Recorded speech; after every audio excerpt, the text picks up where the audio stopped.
Praise the lord friends. ఇశ్రాయేలు ఏ విధంగా ఏర్పడింది? ఇది తెలియాలి అంటే మనం ముందు యాకోబు చరిత్ర తెలుసుకోవాలి. యాకోబు ఇశ్రాయేలుగా ఎలా అయ్యాడు?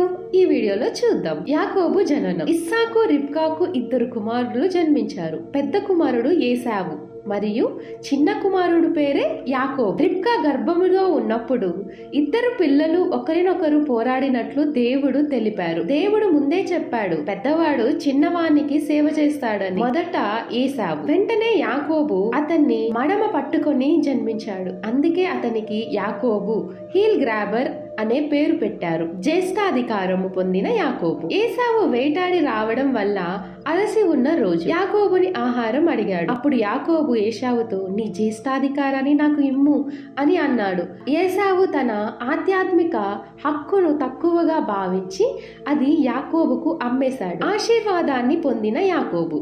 ఇస్సాకు వృద్ధుడై కళ్ళు చూడలేకపోయినప్పుడు రిబ్కా యాకోబును ఆశీర్వాదం పొందేలా చేసింది. ఎలా అంటే ఏశావు ధరించే బట్టలు, చేతులకు జంతు చర్మం ధరించి వంట చేసి తండ్రి దగ్గరకు తీసుకెళ్లాడు. ఇస్సాకు అజ్ఞాతంగా ఏశావు ఆశీర్వాదం యాకోబుకు ఇచ్చేశాడు. యాకోబు హారానుకు పారిపోవడం. ఏశావు కోపముతో యాకోబును చంపాలని నిర్ణయించుకున్నప్పుడు రిబ్కా అతన్ని తన సహోదరుడు లాబాను ఇంటికి పంపించింది. మార్గం మధ్యలో ఒక చోట యాకోబు నిద్రిస్తున్నప్పుడు ఒక గొప్ప దర్శనం చూశాడు. భూమి నుంచి ఆకాశం వరకు ఓ నిచ్చెన, దాని మీద దేవదూతలు పైకి కిందకి పోతూ ఉండడం. దేవుడు చెప్పిన ప్రతిజ్ఞ, నీతోనే ఉంటాను, ఈ నేల నీకు నీ సంతానానికి ఇస్తాను, నీలో భూమి జనమంతా ఆశీర్వదింపబడును.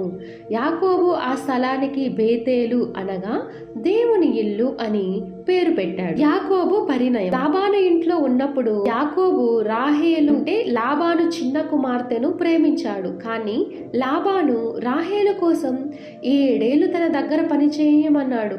యాకోబు చేశాడు. కానీ పెళ్లి రోజున మోసం చేసి లాబాను పెద్ద కుమార్తె అయిన లేయాను ఇచ్చి వివాహం చేశాడు. తర్వాత రాహేలు కోసం మరో 7 ఏళ్లు పని చేయించాడు. మొత్తం 20 ఏళ్లు యాకోబు అతని వద్ద శ్రమించాడు.